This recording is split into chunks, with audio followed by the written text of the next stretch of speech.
வணக்கம். அதான் தமிழக டிஜிபி பட்டியலை தேர்வு செய்வது தொடர்பான கூட்டம் தான் டெல்லியில் இன்று நடைபெறும் என எதிர்பார்க்கப்படுகின்றது. இந்த கூட்டமானது நடைபெற இருக்கின்றது.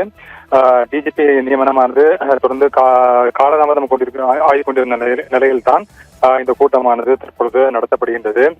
என்றால் இந்த பதவிக்கு தன்னுடைய பெயரையும் பரிசீலிக்க உத்தரவிடக் கோரி காவல்துறையைச் சேர்ந்த மூத்த அதிகாரி பிரமோத் குமார் ஒரு மனு உச்சநீதிமன்றத்தில் தாக்கல் செய்திருந்தார்.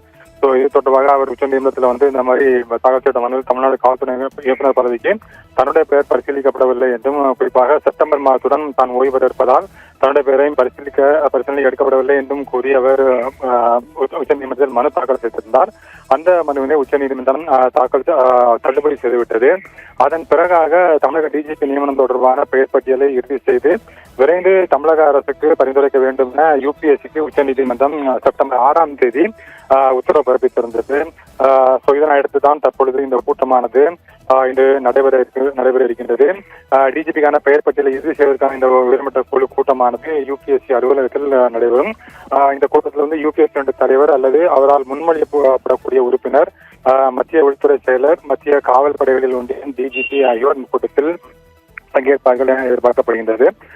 தமிழ்நாட்டோட புதிய காவல்துறை இயக்குநர் ஜெனரலை தேர்ந்தெடுப்பதற்கான கூட்டம் தான் இது நடைபெறுகின்றது. இந்த குழு 3 பெயர்கள் அடங்கிய பட்டியலை இறுதி செய்து தமிழக அரசுக்கு பரிந்துரைக்கும். அதிலிருந்து ஒருவர் டிஜிபியாக தேர்வு செய்யப்படுவார் என எதிர்பார்க்கப்படுகின்றது.